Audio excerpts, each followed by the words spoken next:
अस्सलाम वालेकुम welcome to my channel. അപ്പോൾ ഞാൻ ഇന്ന് ഉണ്ടാക്കാൻ പോകുന്നത് രണ്ട് ഈസി ആയിട്ടുള്ള റെസിപ്പിയാണ് red and green chilli sauce. ഇനി ഇത് ഉണ്ടാക്കാൻ തുടങ്ങാം.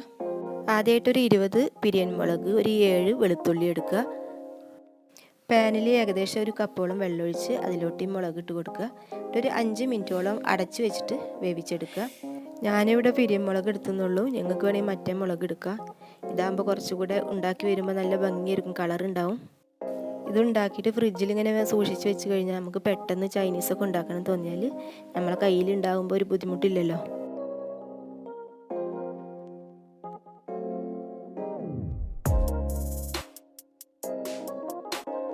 അപ്പം മുളക് വെന്തിട്ടുണ്ട്. ഇനിയിപ്പോൾ ഇതിലത്തെ വെള്ളത്തോടെ തന്നെ മിക്സിയിലിട്ടൊന്ന് അടിച്ചെടുക്കണം. ഇനി പാൻ വെച്ച് അതിലോട്ട് 1 ടേബിൾ സ്പൂൺ ഓയിൽ ഒഴിച്ച് വെളുത്തുള്ളി ചെറുതായി പൊടിയായിട്ട് അരിയണം. അതുകൂടെ ചേർത്ത് ചെറുതായിട്ടൊന്ന് വഴറ്റിയെടുക്കുക. എന്നിട്ട് നേരത്തെ അരച്ച് വെച്ചിട്ടുള്ള മുളക് കൂടി ഇതിലോട്ട് ചേർക്കണം. ഇനി ഒരു അരക്കപ്പ് വെള്ളം മിക്സിയിലോട്ട് ഒഴിച്ച് മിക്സി ഒന്ന് ഇതാക്കിയിട്ട് ക്ലീൻ ആക്കിയിട്ട് ഇതിലേക്ക് ഒഴിച്ചു കൊടുക്കുക.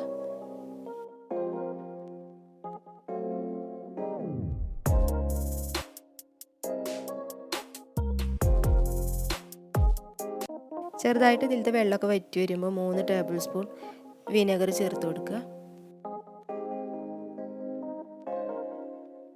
ഈ സമയത്ത് 1 ടീസ്പൂണ് പഞ്ചസാര ചേർത്ത് കൊടുക്കുക. 1 ടീസ്പൂൺ ഉപ്പ് കൂടി ചേർത്ത് കൊടുക്കുക. ഇതിലത്തെ വെള്ളമൊക്കെ ഒന്ന് വറ്റി വരണം. ഇപ്പോൾ ഇത് റെഡി ആയിട്ട് വന്നിട്ടുണ്ട്. ഇനി നമുക്ക് ഗ്രീൻ ചില്ലി സോസ് ഉണ്ടാക്കാം.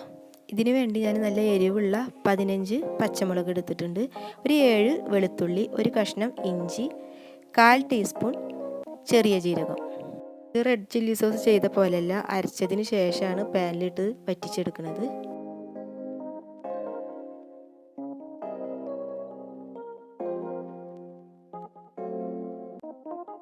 ഇതെല്ലാം മിക്സിയിലിട്ട് അതിലേക്ക് 1 ടീസ്പൂൺ പഞ്ചസാരയും 1 ടീസ്പൂൺ ഉപ്പും ചേർത്ത് 1 കപ്പ് വെള്ളം കൂടി ചേർത്തൊന്ന് നന്നായിട്ട് അരച്ചെടുക്കുക.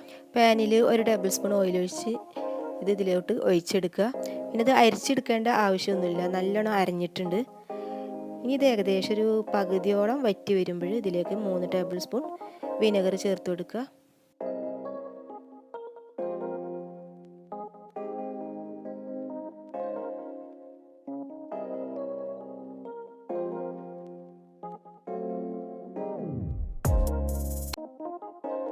ഇനി ഉപ്പ് കുറവാണെങ്കിൽ ഈ സമയത്ത് നമുക്ക് ചേർത്ത് കൊടുക്കുക. അപ്പോൾ ഇത് വറ്റി വന്നിട്ടുണ്ട്. അപ്പോൾ ചില്ലി സോസ് റെഡിയായി. അപ്പോൾ ഇതാ 2 സോസും റെഡി ആയിട്ടുണ്ട്. ഇത് 2 ആഴ്ചത്തോളം ഫ്രിഡ്ജിൽ സൂക്ഷിക്കാൻ പറ്റും. അപ്പോൾ എല്ലാവരും ഇതൊന്ന് ട്രൈ ചെയ്ത് നോക്കുക. വീഡിയോ കണ്ട് ഇഷ്ടപ്പെട്ടാൽ നിങ്ങളെല്ലാവരും ലൈക്ക് ചെയ്യണം, ഷെയർ ചെയ്യണം, സബ്സ്ക്രൈബ് ചെയ്യണം. അപ്പോൾ ഇനി നെക്സ്റ്റ് വീഡിയോയിൽ കാണാം. അസ്സലാമു അലൈക്കും.